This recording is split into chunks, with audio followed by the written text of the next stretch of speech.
ஜார்க்கண்ட்ல air ambulance அடர்ந்த வனப்பகுதியில் விழுந்து விபத்திற்குள்ளானதுல அதில் பயணம் செஞ்ச 7 பேருமே உயிரிழந்தது சோகத்தை ஏற்படுத்தியிருக்கு.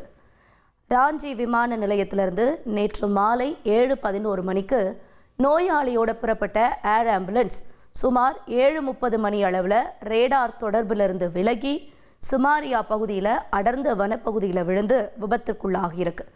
மோசமான வானிலை காரணமாக நடந்த இந்த கோர விபத்தில் விமானி, நோயாளி உட்பட அதிலிருந்து 7 பேருமே பரிதாபமாக உயிரிழந்திருக்காங்க. தகவல் அறிந்து போன பாதுகாப்பு படையினர் விமான ஆம்புலன்ஸினுடைய இடிபாடுகளை அகற்றி சடலங்களை மீட்டு மருத்துவமனைக்கு அனுப்பி வச்சிருக்காங்க. நாகையில் தாவேக மாவட்ட செயலாளர் கட்சி நிர்வாகிகளுக்கு தகாத வார்த்தையால் பேசி மிரட்டல் விடுத்தது சலசலப்பை ஏற்படுத்தியிருக்கு. நாகையில் தமிழக வெற்றி கழக மாவட்ட செயலாளர் அக்கட்சி நிர்வாகிகளுக்கு பகிரங்கமாக மிரட்டல் விடுப்பதாக வீடியோ வெளியாகி பரபரப்பை ஏற்படுத்தியுள்ளது.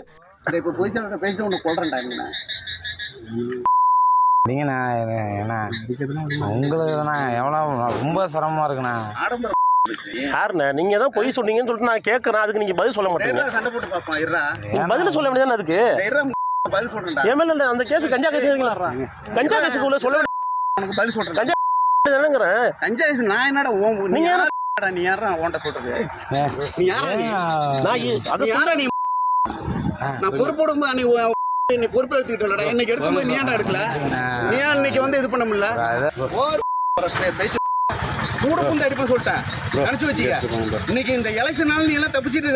நாகப்பட்டினம் பகுதியில் கட்சி செலவு கணக்கில் ஏற்பட்ட கருத்து வேறுபாடு காரணமாக மாவட்ட செயலாளர் சுகுமாரன் நிர்வாகிகளை ஆபாச வார்த்தைகளால் திட்டி பகிரங்கமாக மிரட்டியதாக கூறப்படுகிறது. மேலும் அவரது மகனும் கொலை மிரட்டல் விடுப்பதாக வீடியோ வெளியாகி அதிர்ச்சியை ஏற்படுத்தியுள்ளது. நேரா அப்படியே வருவேன். 2000 பேர் அழைச்சிட்டு வருவேன். பிரிச்சு எடுப்பான். ஒத்த சேர்த்தா அடி. நீங்க என்ன சொன்னாலும் நாங்க செய்யறோம். ஒத்த சேர்த்தா அடி. எல்லா பேரும் சேர்ந்தாக்கா அதுக்கு வேற மாதிரி போயிடும். நீங்க என்ன சொன்னாலும் செய்யறோங்க. நீங்க எங்களுக்கு எதனா ஒரு அரவணைப்பு கொடுத்தாதானே. நீங்க என்ன சொன்னாலும் நாங்க செய்யறோம். நான் எதுவும் பார்க்க மாட்டேன். உண்மையா சொல்றேன். அவங்களுக்கு ஒன்னா நான் கொலை பண்ணிட்டு போக கூட நான் யோசிக்க மாட்டேன். என்ன வேணா பண்ணிட்டு போயிடுவேன். யாரையும் பத்தி யோசிக்க மாட்டேன். கரீபியன் கடல்ல போதைப் பொருள் ஏற்றி வந்த படகு அமெரிக்க ராணுவம் தகர்த்திருக்கு. கரீபியன் கடலில் போதைப் பொருள் ஏற்றி வந்ததாக படகு ஒன்றை அமெரிக்க ராணுவம் சுட்டு வீழ்த்தியது. இது தொடர்பான செயற்கைக்கோள் வீடியோ ஆதாரத்தை வெளியிட்ட அமெரிக்க ராணுவ தலைமையகமான பென்டகன் இந்த தாக்குதலில் படகில் இருந்த 3 பேர் உயிரிழந்ததாக தெரிவித்துள்ளது. அமெரிக்க ராணுவம் இவ்வாறு போதைப் பொருள் ஏற்றி வந்த படகுகளின் மீது நடத்திய தாக்குதலில் இதுவரை 150 பேர் வரை உயிரிழந்திருப்பதாக பென்டகன் அறிவித்துள்ளது. நெல்லை பக்கத்துல கல்லூரி பேருந்து மற்றும் ஆட்டோ மோதின விபத்துல காயமடைஞ்ச 10ஆம் வகுப்பு மாணவி உயிரிழந்தது சோகத்தை ஏற்படுத்தியிருக்கு. நெல்லை மாவட்டம் சுத்தமல்லி அருகே கல்லூரி பேருந்து மற்றும் ஆட்டோ மோதிக்கொண்ட விபத்தில் பலத்த காயமடைந்து மருத்துவமனையில் அனுமதிக்கப்பட்ட 10ஆம் வகுப்பு மாணவி சிகிச்சை பலனின்றி பரிதாபமாக உயிரிழந்தார். கடந்த வெள்ளிக்கிழமை குடிபோதையில் தனியார் கல்லூரி பேருந்தை ஓட்டுநர் இயக்கி பள்ளி மாணவர்களை ஏற்றி சென்ற ஆட்டோ மீது மோதியதில் இந்த விபத்து ஏற்பட்டதாக தகவல் வெளியானது.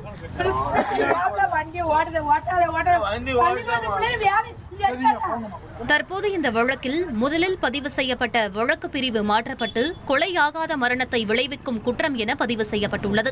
ஏற்கனவே இது தொடர்பாக ஓட்டுநர் இசக்கியப்பன் கைது செய்யப்பட்டு சிறையில் அடைக்கப்பட்டுள்ளார் என்பது குறிப்பிடத்தக்கது.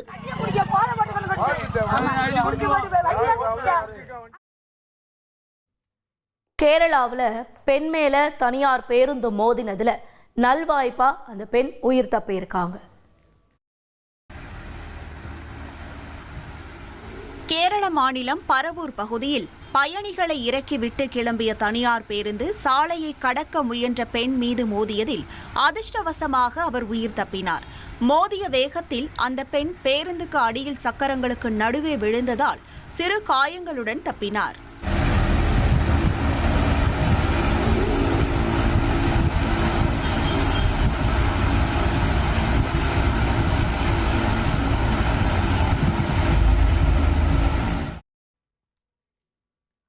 உச்சி வெயில்ல மூச்சு முட்டை குடிச்சுட்டு அப்பாவி பொதுமக்கள் மேல காரை ஏற்றி கொலை செய்ய முயன்றிருக்காரு இங்க ஒரு குடிமகன். நடந்த சம்பவத்தை களத்திலிருந்து மிக தைரியமா பதிவு பண்ண நம்ம ரிப்போர்ட்டர் சோனை முத்தனோட விஷுவல்ஸ் பார்ப்பவங்களோட ஈரக்குலையவே நடுங்க செய்யுது.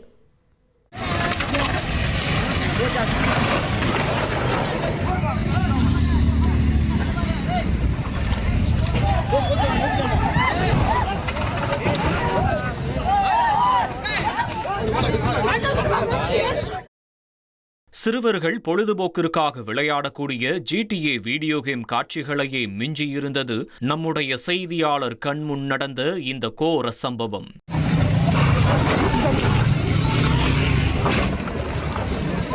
சுற்றியிருந்த அனைத்து உயிர்களையும் துச்சமாக நினைத்து ஆக்சலரேட்டரை மிதி என மிதித்ததில் அங்கிருந்த அனைவருக்கும் ஒரு நொடி உயிர் போய் மீண்டும் உயிர் வந்தது என்பதுதான் நிதர்சனமான உண்மை.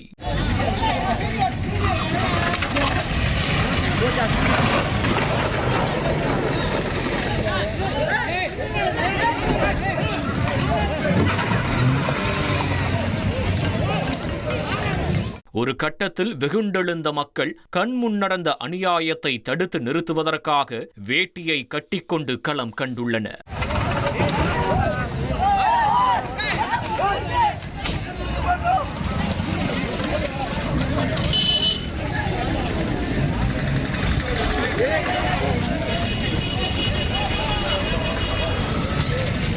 ஆனால் 360 டிகிரியில் சுற்றி வாகனத்தை இயக்கியவர் கண்ணில் பட்ட அனைத்தையும் இடித்து தள்ளி அங்கிருந்தவர்களுக்கு மரண பயத்தை காட்டியுள்ளார்.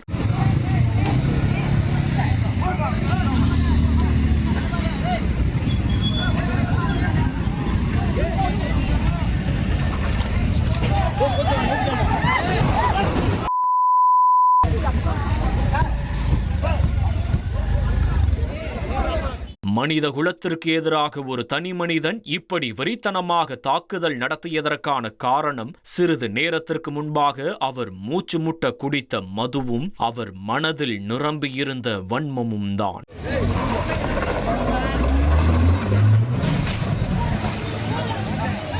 வாகனத்தை தாறுமாறாக ஓட்டிய கொலைவெறி டிரைவரின் பெயர் நாகவடிவேல். ராமநாதபுரம் மாவட்டம் கமுதி அருகே உள்ள சிங்கப்புலியாப்பட்டியைச் சேர்ந்தவர். JCB வாகனங்களை வைத்து தொழில் செய்து வந்த வடிவேல் சம்பவத்தன்று பட்ட பகலில் நண்பர்களோடு ஒன்றாக மது அருந்தியுள்ளார். அதன் பிறகு வடிவேலு காரில் கமுதி பேருந்து நிலையம் வழியாக வந்துள்ளார். அப்போது அவருடைய சொகுசு கார் சாலையோரம் நின்று கொண்டிருந்த ஒரு புல்லட் பைக் மீது மோதியுள்ளது. இதனால் கடும் கோபத்திற்கு உள்ளான புல்லட் உரிமையாளர் வடிவேலுவை கண்டித்துள்ளார். ஆனால் தலைக்கேறிய போதையில் இருந்த வடிவேல் அவரிடம் வீராப்பாக வம்பிழுத்து என்னுடைய பவரை காட்டவா என கொந்தளித்திருக்கிறார். வடிவேலுடன் வந்தவர்கள் அவரை எவ்வளவோ கண்ட்ரோல் செய்ய முயன்றுள்ளனர். ஆனால் போதையில் புத்தி பேதலித்தவனைப் போல மாறிய வடிவேல் கண்மூடித்தனமாக காரை ஓட்டி பேருந்து நிலையம் வெளியே நின்று கொண்டிருந்த அனைவருக்கும் மரண பயத்தை காட்டியுள்ளார். ஒரு கட்டத்தில் போதையில் வாகனத்தை இயக்கிய வடிவேலுவை சுற்றி வளைத்த பொதுமக்கள் அவருக்கு தர்மடி கொடுத்து போலீசிடம் ஒப்படைத்தனர்.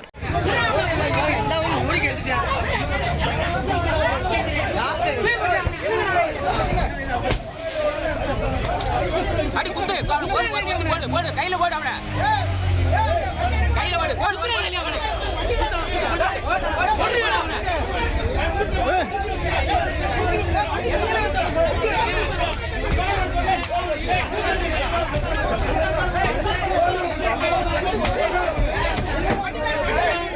நடந்த சம்பவத்தில் வடிவேலுவின் நண்பர் ஒருவரின் கால் முறிந்துள்ளது. அதோடு ஒரு சிறுவன் உட்பட 7 பேர் படுகாயத்துடன் மருத்துவமனையில் அனுமதிக்கப்பட்டுள்ளனர். மேலும் 2 கார்கள், 10 இருசக்கர வாகனம் மற்றும் 3 கடைகள் சேதமாகி உள்ளது. நடந்த சம்பவம் தொடர்பாக வழக்கு பதிவு செய்துள்ள போலீசார் தீவிர விசாரணை மேற்கொண்டு வருகின்றனர். மேலும் பொதுமக்களின் தாக்குதலாலும் போதையில் மயங்கி விழுந்த வடிவேலுவை தற்போது சிகிச்சைக்காக மருத்துவமனையில் அனுமதித்துள்ளனர். சிகிச்சை முடிந்த பிறகு அவர் மீது கடும் நடவடிக்கை எடுக்கப்படும் என்று காவல்துறையினர் உறுதியளித்துள்ளனர். ராணிப்பேட்டையில CBI அதிகாரிகள் போல நடிச்சு ஏராளமானவர்கள் கிட்ட பணம் பறிச்ச 5 பேர் கொண்ட கும்பலை சைபர் கிரைம் போலீசார் சுற்றி வளைச்சு கைது செஞ்சிருக்காங்க. டிஜிட்டல் அரெஸ்ட் என்ற பெயரில் சிபிஐ அதிகாரிகள் போல் நடித்து பொதுமக்களிடம் பணம் பறித்த 5 பேர் கொண்ட கும்பலை ராணிப்பேட்டை சைபர் கிரைம் போலீசார் கைது செய்துள்ளனர். ராணிப்பேட்டை மாவட்டத்தில் வாட்ஸ்அப் வீடியோ கால் மூலம் மத்திய அரசு அதிகாரிகள் என மிரட்டி லட்சக்கணக்கில் பொதுமக்களிடம் பணம் மோசடி செய்தது தெரியவந்தது. இதுகுறித்து விசாரணை நடத்திய சைபர் கிரைம் போலீசார் 5000க்கும் மேற்பட்ட செல்போன் எண்களை ஆய்வு செய்து ஆந்திராவை சேர்ந்த 5 பேரை கைது செய்துள்ளனர். இந்த கும்பல் ஒரே ஆண்டில் 500க்கும் மேற்பட்ட சிம் கார்டுகளை பயன்படுத்தி ஓய்வு பெற்ற அரசு ஊழியர்கள் உள்ளிட்ட பலரை குறிவைத்து மோசடி செய்தது தெரியவந்துள்ளது. தற்போது அந்த கும்பலை போலீசார் காவலில் எடுத்து விசாரித்து வருகின்றனர். திருவள்ளூர் மாவட்டம் காட்டூர் பக்கத்துல மினி பேருந்து விபத்திற்குள்ளானதுல ஆன்மீக சுற்றுலா வந்த 20 வயது இளம்பெண் பரிதாபமா உயிரிழந்திருக்காங்க. விழுப்புரம் மாவட்டம் சூரப்பாளையம் பகுதியைச் சேர்ந்த 21 பெண்களும் பொன்னேரி சிறுவாபுரி முருகன் கோயிலுக்கு ஆன்மீக சுற்றுலா போயிருக்காங்க. இவங்க போன மினி பேருந்து ஆவடி பக்கத்தில் காட்டூர் பகுதியை கடந்தப்ப சாலையோர தடுப்பு சுவரில் மோதி விபத்திற்குள்ளாகியிருக்கு. இதில் ஆன்மீக சுற்றுலா வந்த 21 பெண்களும் காயமடைஞ்ச நிலையில் படுகாயமடைஞ்ச ரவேகா என்ற 20 வயது இளம்பெண் சம்பவ இடத்திலேயே உயிரிழந்திருக்காங்க. மேலும் மினி பேருந்து ஓட்டுநர் தூக்க கலக்கத்தில் இருந்ததே விபத்துக்கு காரணம்னு முதற்கட்ட விசாரணையில தெரிய வந்திருக்கு.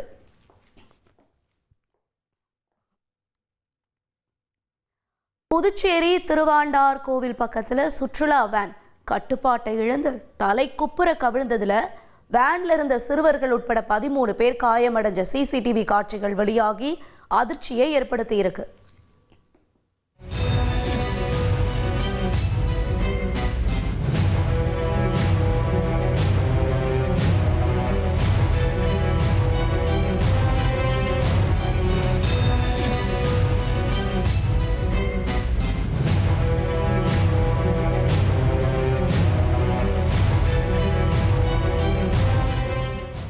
திருவள்ளூர் பக்கத்துல பெட்ரோல் பங்க்ல பணம் செலுத்தாம கார்ல சிட்டா பறந்தவரை போலீசார் தேடிட்டு வராங்க. திருவள்ளூர் அருகே பெட்ரோல் நிரப்பிவிட்டு பணம் செலுத்தாமல் காரில் ஓட்டுநர் தப்பி சென்ற சம்பவம் பரபரப்பை ஏற்படுத்தியுள்ளது.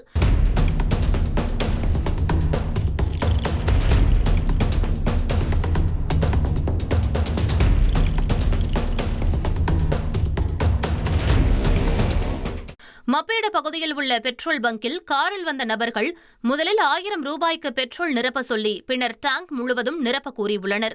இதன்படி 4123 ரூபாய்க்கு பெட்ரோல் நிரப்பிய பின் பணம் செலுத்தாமல் காரை வேகமாக ஓட்டி சென்றுள்ளனர். இதனை தடுக்க முயற்சித்த ஊழியரை காரை கொண்டு தள்ளிவிட்டு தப்பி சென்றதாக கூறப்படுகிறது. இந்த சம்பவம் தொடர்பான சிசிடிவி காட்சிகள் வெளியாகிய நிலையில் போலீசார் வழக்கு பதிவு செய்து காரில் வந்த நபர்களை தேடி வருகின்றனர். சென்னை குரோம்பேட்டையில் சர்வீஸுக்கு கொடுத்த மின்சார ஸ்கூட்டரை உதிரி பாகங்கள் இல்லைன்னு சொல்லி இழுத்தடிச்சதுனால எலக்ட்ரிக் ஸ்கூட்டர் சர்வீஸ் சென்டரை வாடிக்கையாளர்கள் முற்றுகையிட்டிருக்காங்க. சென்னை குரோம்பேட்டையில் எலக்ட்ரிக் ஸ்கூட்டர் சர்வீஸ் சென்டரை வாடிக்கையாளர்கள் முற்றுகையிட்டதால் பரபரப்பு ஏற்பட்டது. குரோம்பேட்டை ஜிஎஸ்டி சாலையில் உள்ள சர்வீஸ் மையத்தில் சர்வீஸுக்கு கொடுத்த மின்சார ஸ்கூட்டர்களை உதிரி பாகங்கள் இல்லை என கூறி 2 மாதங்களுக்கும் மேலாக திருப்பித் தரவில்லை என்று வாடிக்கையாளர்கள் குற்றம் சாட்டினர். இதனால் ஆத்திரமடைந்த வாடிக்கையாளர்கள் சர்வீஸ் மையத்தை முற்றுகையிட்டு ஊழியர்களுடன் வாக்குவாதத்தில் ஈடுபட்டனர். மேலும் பண இழப்பு மற்றும் மன உளைச்சல் ஏற்பட்டதாக கூறி போலீசில் புகார் அளித்துள்ளனர். இதுகுறித்து குரோம்பேட்டை போலீசார் விசாரணை மேற்கொண்டு வருகின்றனர். பொள்ளாச்சி இரட்டை கொலை வழக்கில் தொடர்புடைய இளைஞர் போலீஸ்ல சரணடைஞ்சிருக்காரு. கோவை அருகே பெண் தர மறுத்ததால் மூதாட்டியையும் அவரது பேத்தியையும் கத்தியால் குத்தி கொலை செய்த இளைஞர் விஷம் குடித்துவிட்டு காவல் நிலையத்தில் சரணடைந்ததால் பரபரப்பு ஏற்பட்டது. பொள்ளாச்சி அருகே உள்ள நெகமம் கொண்டேகவுண்டன் பாளையத்தை சேர்ந்த பூபதி மெக்கானிக் வேலை செய்து வருகிறார். இவருக்கு கலையரசி என்ற மனைவியும் 18 மற்றும் 17 வயதில் 2 மகள்களும் உள்ள நிலையில் இவர்களுடன் பாட்டி திருமாத்தாள் வசித்து வந்துள்ளார். இந்நிலையில் கப்பலாங்கரையைச் சேர்ந்த அபிஷேக் என்ற இளைஞர் பூபதியின் 17 வயது மகளை காதலித்து வந்துள்ளார். கடந்த 6 மாதங்களுக்கு முன்பு திருமணத்திற்காக பெண் கேட்டபோது சிறுமிக்கு வயது குறைவாக இருந்ததால் பூபதி திருமணத்திற்கு மறுப்பு தெரிவித்துள்ளார். இந்நிலையில் நேற்றிரவு திடீரென பூபதியின் வீட்டிற்குள் புகுந்த அபிஷேக் மீண்டும் அந்த சிறுமியை பெண் கேட்டு வாக்குவாதத்தில் ஈடுபட்டுள்ளார். வாக்குவாதம் முற்றி ஆத்திரமடைந்த அபிஷேக் தான் மறைத்து வைத்திருந்த கத்தியால் சிறுமி, அவரது பாட்டி திருமாத்தாள் உள்ளிட்டோரை கத்தியால் குத்திவிட்டு தப்பி சென்றுள்ளார். இதில் 17 வயது சிறுமியும் அவரது பாட்டியும் மருத்துவமனைக்கு செல்லும் வழியிலேயே உயிரிழந்த நிலையில் சிறுமியின் சகோதரி மருத்துவமனையில் அனுமதிக்கப்பட்டுள்ளார். இதனிடையே தப்பி ஓடிய அபிஷேக் விஷம் குடித்துவிட்டு நெகமம் காவல் நிலையத்தில் சரணடைந்த நிலையில் போலீசார் அவரை கைது செய்து மருத்துவமனையில் அனுமதித்துள்ளனர். ஆண் பெண் சேர்ந்து வசிக்கக்கூடிய கோலிவிங் பிஜியில் காதலியினுடைய பிறப்புறுப்பில் சானிடைசரை ஊற்றி தீ வச்சு கொளுத்தியிருக்காரு அவருடைய காதலன். கவலை இல்லாமல் சந்தோஷமாக தொடங்கிய லிவிங் ரிலேஷன்ஷிப் திடீர்னு டாக்ஸிக்காக மாறியதன் பின்னணி என்ன? நீங்க சிங்கிளா? கொஞ்சம் பேசக்கூட யாருமே இல்லைன்னு ரொம்பவே ஃபீல் பண்றீங்களா? அப்போ உடனே இந்த ஆப்பை டவுன்லோட் பண்ணுங்க. அப்புறம் நீங்களும் எங்களை மாதிரி மிங்கிள் ஆகிடலாம்னு இன்னைக்கு எக்கச்சக்கமான டேட்டிங் ஆப்ஸ் பிளே ஸ்டோர்ல கொட்டி கிடக்குது. வெறும் ₹1 தினம் ஒரு பொண்ணு கூட இல்ல ஒரு நிமிஷத்துக்கு ஒரு பொண்ணு கூட ஜாலியா பேசலாம் பழகலாம்ன்ற அளவுக்கு இன்னைக்குள்ள ட்ரெண்டும் டெக்னாலஜியும் நாளுக்கு நாள் தொடர்ந்து அப்டேட் ஆகிட்டே இருக்கு.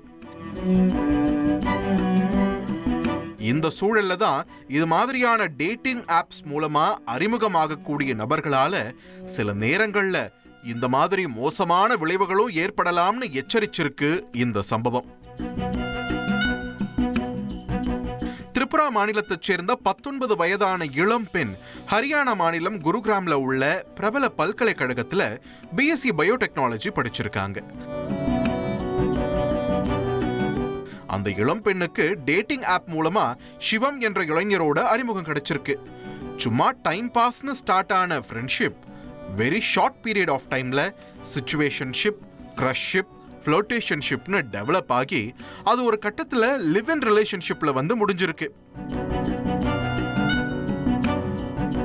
2 பேரும் கோலிவிங் பிஜில ஒன்னா ஒரே ரூம்ல ஸ்டே பண்ணிருக்காங்க. இன்ஃபேக்ட் அவங்களோட டேர்ம்ஸ் அண்ட் கண்டிஷன்ஸ் செட் ஆச்சுன்னா 2 பேருக்கும் மேரேஜ் பண்ணிக்கலாங்கிற ஐடியாவும் இருந்திருக்கு. ஆனா ரொமான்டிக்கா ஸ்டார்ட் ஆன லிவ் இன் லைஃப் ஸ்டைல் கொஞ்ச நாள்லயே டாக்ஸிக் ரிலேஷன்ஷிப்பா மாறி இருக்கு. காரணம், சிவம் அவரோட காதலிக்கு வேற ஒரு பாய் பெஸ்ட் இருக்கிறதா சந்தேகப்பட்டிருக்காரு. இதனால அவங்களுக்குள்ள தினம் தினம் எக்கச்சக்கமான சண்டை சச்சரவுகள் எழத் தொடங்கியிருக்கு. ஒரு கட்டத்துல பிரேக்கப் பண்ணிட்டு பிரிஞ்சிடலாம்னு அந்த இளம் பெண் முடிவெடுத்திருக்காங்க. இதை கேள்விப்பட்டதும் சிவம் அவரோட ட்ரூ கலரை வெளிப்படுத்தியிருக்காரு. பிஜி ரூமுக்குள்ளேயே அந்த இளம் பெண்ணை அடைச்சு வச்சு 3 நாள் மிக கொடூரமான முறையில கொடுமைப்படுத்தி இருக்காரு சிவம். அந்த இளம் பெண்ணோட உடல்ல கத்தியால கீறி காயப்படுத்திய சிவம் அந்த மாணவியோட பிறப்புறுப்புல சானிடைசரை ஊற்றியும் தீ வச்சு கொளுத்திருக்காரு. இதெல்லாம் விட ஆபாச முறையிலையும் சிவம் படுத்திய கொடுமைகள் அவரை ஒரு முழு மிருகமாகவே மாற்றியிருக்கு. ஒரு கட்டத்துல அந்த இளம் பெண் எப்படியோ போராடி ரகசியமா செல்போன் மூலமா அவரோட அம்மாவை தொடர்பு கொண்டு உதவி கேட்டு அழுதுருக்காங்க. உடனடியா பதறி அடிச்சு ஓடி வந்த பெற்றோர் காவல்துறை உதவியோட அந்த அரக்கங்கிட்ட இருந்து மகளை பத்திரமா மீட்டிருக்காங்க.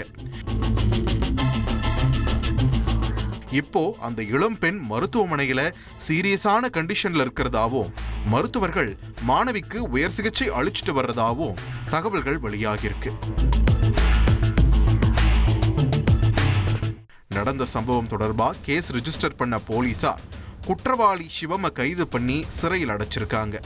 மேலும் இது போன்ற டேட்டிங் அப்ளிகேஷன் மூலமா அறிமுகமாகக்கூடிய நபர்கள் கிட்ட பெண்கள் மிகுந்த எச்சரிக்கையோடு இருக்கணும்னு காவல்துறையினரும் வலியுறுத்தியிருக்காங்க.